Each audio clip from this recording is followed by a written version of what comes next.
의심을 신뢰로 바꾸시는 하나님, 의심을 신뢰로 바꾸시는 하나님이라는 제목으로 말씀 전하겠습니다.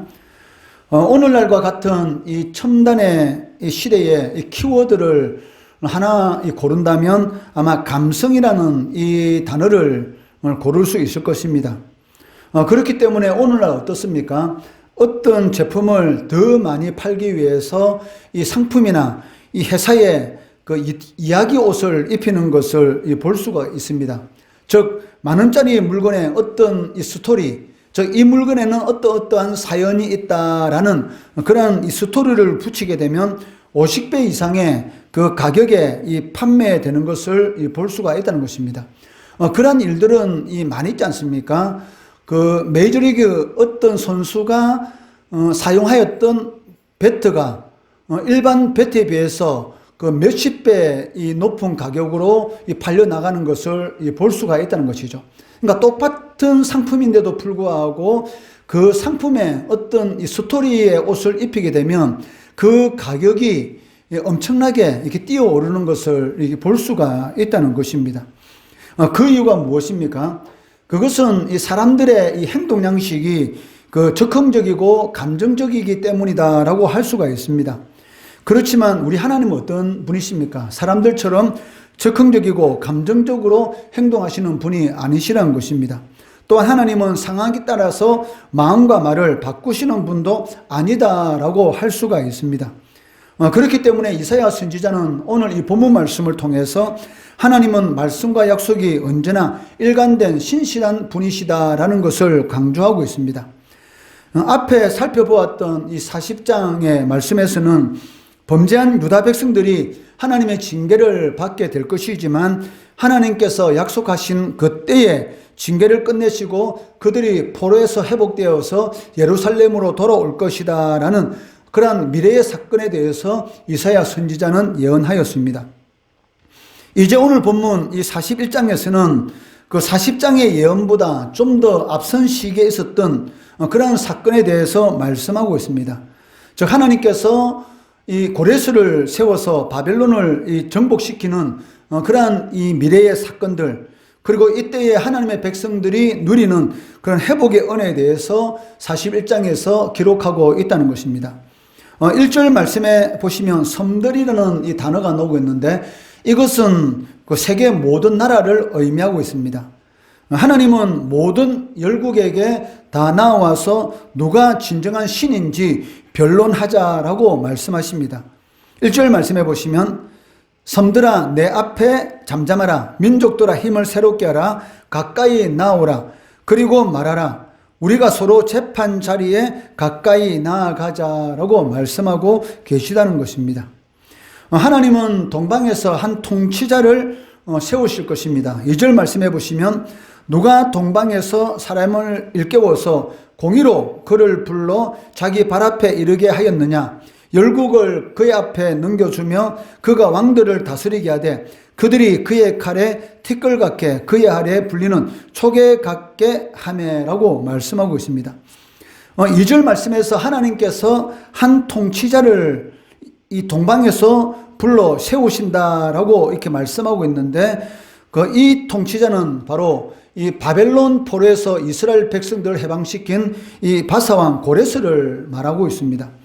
하나님은 이방인인 이 고레스를 통해서 하나님의 뜻을 이루신다는 것입니다. 이사야 45장 1절 말씀해 보시면 여호와께서 그의 기름 부음을 받은 고레스에게 이같이 말씀하시되 내가 그의 오른손을 붙들고 그 앞에 열국을 항복하게 하며 내가 왕들의 허리를 풀어 그 앞에 문들을 열고 성문이 닫히지 못하게 하리라 라고 말씀하고 있습니다. 이처럼 이 바사왕 고레스는 많은 정복 사업을 수행하게 됩니다. 그렇지만 이 고레스가 고대 근동 지역에서 이 제국으로 일어설 수 있었던 그 이유가 무엇입니까? 그것은 고레스 자신의 힘과 능력에 의한 것이 아니다라는 것을 바로 이사야 45장 이 1절 말씀을 통해서 우리가 알 수가 있다는 것이죠. 즉 이스라엘 백성들이 이 바사 왕인 이 고레스를 통해서 바벨론을 정복하게 할 것이고, 그리고 이 고레스가 이 바벨론 포로 잡혀왔던 모든 나라들 자신의 이 나라들로 돌아갈 수 있는 그러한 이 자유의 이런 정책을 펼치게 될 것입니다. 그렇지만 이 고레스가 이 바벨론을 정복할 수 있었던 것은 그 하나님께서 기름 부어서 세우셨기 때문에 가능하다는 것을 이미 이사야 선지자를 통해서 말씀하고 계시다는 것이죠. 왜냐하면 그때 이스라엘 백성들이 이 바벨론 포로에서 해방되어서 돌아올 때에 그 이전에 이미 포로되기 이전에 약 150년 전에 이사야 선지자가 예언했던 그 말씀이 그대로 이루어졌구나라는 것을 가르쳐 주기 위해서 오늘 이 본문 말씀 통해서 바로 고레스는 하나님께서 세우셨다라는 것을 가르쳐 주고 이 말씀하고 있다는 것입니다. 사람들은 이 눈에 보이는 그 역사 자체에 집중하고 있습니다. 그렇지만 실제 역사를 움직이며 운행하시는 분은 누구십니까? 바로 전능하신 하나님이시라는 것입니다.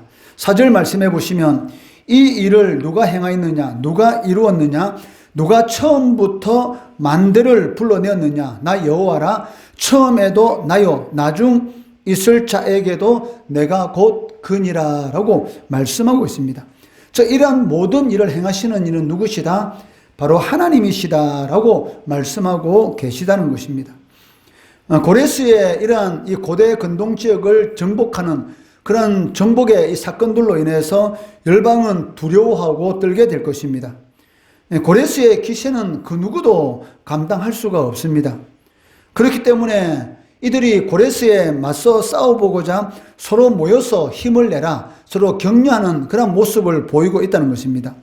6절 말씀해 보시면 각기 이웃을 도우며 그 형제에게 이르기를 너는 힘을 내라 하고, 고레스가 많은 정복 전쟁을 일으키게 되는데 그러한 이런 정복 전쟁에 당사자들은 많은 열방들이 서로 힘을 합해서 우리가 고레스와의 싸움에서 우리 함께 힘을 합해서 대적하자. 그러면 반드시 이길 수 있을 거야 라고 서로 격려하는 그런 모습을 볼 수가 있습니다. 그렇지만 아무리 자신들이 모여서 서로 위로하고 힘을 합쳐서 이 고레스를 대적하면 이길 수 있을 거야 라고 격려하고 있지만 실질적으로 마음 한구석에는 도저히 이길 수 없을 것 같은 그런 두려움이 있는 것이죠. 이길 수 없습니다. 왜? 누가 이 고레스 손을 붙들고 있습니까? 바로 하나님이 이 고레스 손을 붙들고 있기 때문입니다. 이방인이지만 하나님의 이 이사야 선지자를 통한 그 예언을 이루기 위해서 하나님께서는 고레스에게 기름을 부어 하나님께서 세우셔서 하나님의 뜻을 이루도록 하시기 때문에 고레스를 막을 수 있는 자는 없었다는 것입니다.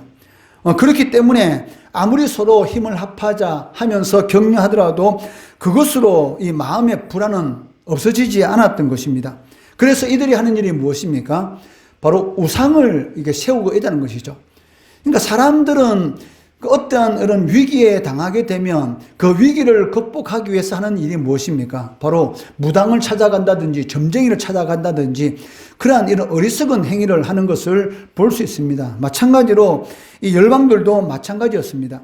7절 말씀해 보시면 목공은 금장색을 격려하며 망치로 고르게 하는 자는 매질꾼을 격려하며 이르되 땜질이 잘 됐다니 그가 못을 단단히 박아 우상을 흔들리지 아니하게 하도다. 여기서도 우상을 만드는 자들이 서로 격려하는 것을 이렇게 볼 수가 있는 것이죠. 이 목공, 쉽게 말하면 대장자기는 이 금을 부어서 어떤 모양을 만드는 이 금장색들을 격려하면서 우리가 이 우상을 잘 만들면 반드시 이 고레스의 침략으로부터 우리가 고레스와의 전쟁에서 이길 수 있을 거야. 바로 이 우상이 우리를 도와줄 거야 라고 하면서 서로 격려하고 그리고 이 우상을 이렇게 세우는 것을 볼 수가 있습니다. 이들은 우상이 흔들리지 않도록 못으로 단단히 고정합니다. 이러한 모습은 하나님을 대적하기 위해서 하는 이들의 모든 행동들이 얼마나 거짓되고 헛된 것인가를 우리들에게 깨닫게 한다는 것입니다. 스스로는 도저히 설 수 없고 못을 박아서 세워야 될 그 우상이 마치 자신들을 도와줄 것처럼 이 고레스와의 이 전쟁에서 승리하게 해줄 것처럼 이러한 모습들을 보면서 얼마나 인간이 어리석는가라는 것을 우리는 알 수가 있습니다. 이처럼 세상이 이러한 헛된 열심에 빠져 있을 때에 하나님께서는 하나님의 백성들인 이스라엘을 부르고 계십니다. 이스라엘의 연약함, 그로 인해서 죄를 지었는데도 불구하고 하나님은 어떻습니까? 절대로 하나님의 택하신 자들을 버리지 않으신다는 것이죠. 하나님은 하나님의 백성들을 너무나 사랑하셔서 그들을 버리지 않으시고 부르시는 것을 볼 수가 있습니다. 이 9절 말씀해 보시면 내가 땅끝에서부터 너를 붙들며 땅 모퉁이에서부터 너를 부르고 내게 이르기를 너는 나의 종이라 내가 너를 택하고 싫어하여 버리지 아니하였다 하였노라. 즉 이스라엘 백성들은, 성도들은 하나님의 무엇입니까? 바로 종이라는 것이죠. 이 말은 하나님의 것이다. 그렇기 때문에 하나님께서는 싫어하지도 않고 버리지도 않을 것이다 라고 말씀하고 계십니다. 하나님은 바벨론 포로 생활 가운데 고통을 겪고 있는 이스라엘 백성들을 위로하실 것입니다. 10절 말씀해 보시면 두려워하지 말라 내가 너와 함께함이라 놀라지 말라 나는 내 하나님이 됨이라 내가 너를 굳세게 하리라 참으로 너를 도와주리니 참으로 나의 어려운 오른손으로 너를 붙들리라. 이 말은 어떻게 보면 여기에 있는 우리들에게도 하는 말씀이죠. 내일 이 목재박물관에 가게 되는데 그 길이 오르막이고 혹시 좋지 않은 길을 만나서 넘어질까 싶어하는 그런 우리 형제자매의 그 마음속에도 하나님께서 이 말씀을 하고 계신다는 것이죠. 두려워하지 말라 내가 너와 함께함이라 놀라지 마라 나는 내 하나님이 될 것이다. 그렇기 때문에 성도들은 어떻게 됩니까? 굳세게 담대하게 마음을 먹어야 한다는 것입니다. 왜? 하나님께서 붙들어 주시기 때문입니다. 사실 유다 왕국은 영원히 견고하게 설 것이다 라고 하나님께서 다윗과 영원한 언약을 세워주셨습니다. 사무엘하 7장 15절 16절 말씀해 보시면 내가 내 앞에서 물러나게 한 사울에게서 내 은총을 빼앗은 것처럼 그에게서 빼앗지는 아니하리라. 내 집과 내 나라가 내 앞에서 영원히 보존되고 내 왕위가 영원히 견고하리라. 이게 무슨 말입니까? 다윗은 이 백항목으로 만든 궁에 거하고 있고 하나님은 이 텐트에 거하고 있는 그러한 모습을 볼 때마다 다윗은 너무나 마음이 아팠죠. 이 벗개가 이 텐트 천막 안에 있었지 않습니까? 자신은 백항목으로 만든 궁에 거하고 있고 하나님은 이 텐트 속에 벗개, 이 벗개라는 것은 임재의 그런 상징이기 때문에 하나님은 이 텐트 안에 있다라는 그런 것이 항상 이 다윗의 마음을 아프게 하였습니다. 그래서 나단 선지자에게 내가 하나님을 위해서 하나님의 성전을 짓겠다라고 말을 할 때에 나단 선지자가 무엇이라 말합니까?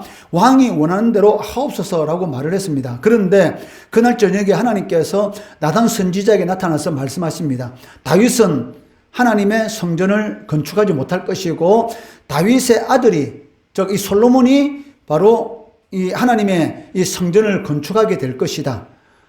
그렇게 하시면서 약속해 줄 말씀이 무엇입니까? 이 사울은 이 범죄함으로 인해서 내가 사울의 왕위를 빼앗았지만 이 다윗과 내가 한 약속은 무엇이냐면 다윗의 후손이 만약 이 죄를 짓는다 할지라도 사울에게서 내 은혜를 빼앗은 것처럼 즉 왕위를 빼앗은 것처럼 나는 빼앗지 않고 다만 내가 아버지로서 징계를 행할 것이지만 그 후손들에게 있어서는 절대로 왕위를 빼앗지 않고 그 왕위가 영원히 견고하게 하리라 라고 말씀하고 계시다는 것입니다. 그런데 지금 어떻게 되었습니까? 이스라엘 백성들 586년 바벨론에 의해서 바로 예루살렘 성이 정복당하게 될 것입니다. 물론 이것은 미래에 있을 일입니다. 미래에 있을 일이지만 하나님께서는 이사야 선지자를 통해서 지금 예언하고 계시다는 것이죠. 그런데 후에 이 예루살렘 성이 이 이방인인 이 바벨론에 의해서 이 정복당하고 예루살렘 성전이 불에 타게 되는 그러한 일이 일어났을 때에 이스라엘 백성들은 어떤 생각할 수가 있겠습니까? 하나님에 대해서 의심하게 되고 시험에 들 수가 있다는 것이죠.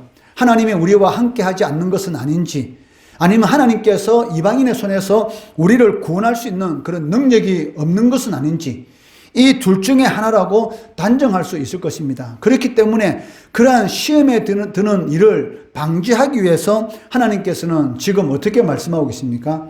이사야 선지자를 통해서 후에 있을 그런 모든 일들에 대해서 예언하시면서 하나님에 대한 그 바른 신앙을 가지고 의심하지 않도록 희망의 메시지를 이스라엘 백성들에게 주시고 있는 것을 볼 수가 있다는 것입니다. 하나님께서는 이스라엘 백성들을 괴롭히고 박해하는 원수들을 반드시 수치를 당하게 하시고 철저하게 파멸할 것입니다. 11절 말씀해 보시면 보라, 내게 노하던 자들이 수치와 욕을 당할 것이요 너와 다투는 자들이 아무것도 아닌 것 같이 될 것이며 멸망할 것이라. 즉 하나님의 자녀들을 공격하는 자들은 반드시 수치를 당하고 멸망하게 될 것이다. 즉 그들이 아무것도 아닌 자처럼 될 것이다 라고 희망의 메시지. 비록 이스라엘 백성들이 하나님 앞에 죄를 지음으로 인해서 이 바벨론이라는 이런 징계의 막대기를 사용하셔서 이스라엘 백성들을 70년이라는 포로의 삶을, 고통스러운 기간을 겪게 하시지만 결국은 이 바벨론을 멸망시키고 하나님께서는 이스라엘 백성들을 구원해 주실 것이다 라는 그런 희망의 메시지를 전해주고 있다는 것입니다. 이러한 말씀을 하시는 이유가 무엇입니까? 조금 전에 제가 말씀하신 것처럼 하나님의 능력과 하나님의 은혜에 대해서, 하나님의 사랑에 대해서 의심하지 말라는 것입니다. 조금만 생각대로 일이 진행되지 않고 조금만 어려움을 당하면 하나님이 어디서 내가 지금까지 하나님 앞에 열심히 충성 봉사한 그런 모든 것들은 아무 쓸모가 없는구나 라는 그런 믿음 없는 그런 생각을 하지 않도록 하기 위해서 하나님께서 이스라엘 백성들에게 후에 일어날 일에 대해서 분명하게 말씀하고 계시고 또 회복의 은혜에 대해서 말씀하고 계신다는 것입니다. 우리는 이 죄악으로 인해서 시련을 당할 수도 있고 괴로움을 겪을 수도 있습니다. 그렇지만 언약에 신실하신 하나님께서는 그런 우리를 불쌍히 여기시고 버리지 않으시고 반드시 회복의 은혜, 구원의 은혜를 베풀어 주신다는 것입니다. 그렇기 때문에 어떤 상황 가운데 있을지라도 하나님의 사랑과 하나님이 우리와 함께 하신다는 것, 그리고 하나님께서 이 불과 물 같은 그런 시험거리 가운데서도 반드시 건져주신다는 것, 그 이유가 무엇입니까? 우리는 바로 하나님의 것이기 때문입니다. 그렇기 때문에 의심이 생길 때에 하나님이 나와 함께 하신다, 하나님의 사랑에 대한 의심이 생길 때에 그것을 신뢰로 바꾸시는, 즉 의심을 신뢰로 바꾸시는 그 하나님께 모든 소망을 두어야 합니다. 즉 사건이 일어나고 하나님을 의심할 수 있는 그러한 좋지 않은 일이 일어날 때마다 누구 앞으로 달려가야 됩니까? 하나님 앞으로 달려가야 되는 것이죠. 그러니까 좋지 않은 일이 있으면 있을수록 하나님 앞으로 더 가까이 나와야 됩니다. 그런데 믿음 없는 사람들은 어떻게 합니까? 생각대로 일이 진행되지 않으면 자꾸 하나님을 멀리 하려고 하고 하나님을 떠나려고 하는 것을 볼 수가 있는데 그것은 너무나 어리석은 것이죠. 왜? 모든 문제의 해결책은 어디에 있습니까? 하나님 안에 있던 것이죠. 그렇기 때문에 앞으로 있을 이 바벨론의 포로의 기간이 이스라엘 백성들에게 기다려 있기 때문에 그러한 일이 일어난다 할지라도 절대로 하나님의 사랑에 대해서 의심하지 않도록 하기 위해서 희망의 메시지, 구원의 메시지, 고레스라는 한 통치자를 세워서 반드시 너를 구원해 줄 것이다 라는 그런 희망의 메시지를 미리 예언해 주고 계신다는 것이죠. 그리할 때 의심을 신뢰로 바꾸시는 하나님께 소망을 둘 때 어떠한 일이 일어납니까? 10절 말씀처럼 붙드시는, 그의 오른손으로 붙드시는 하나님의 능력을 체험하게 된다는 것입니다. 의심하지 마시고 하나님을 신뢰하시고 사랑하시고 어떤 상황 가운데 있을지라도 우리와 함께 하시는 그 하나님께 소망을 두심으로 인해서 오른손으로 붙드시는 하나님 능력을 체험할 수 있는 우리 성도 되시기를 주의 이름으로 축원합니다.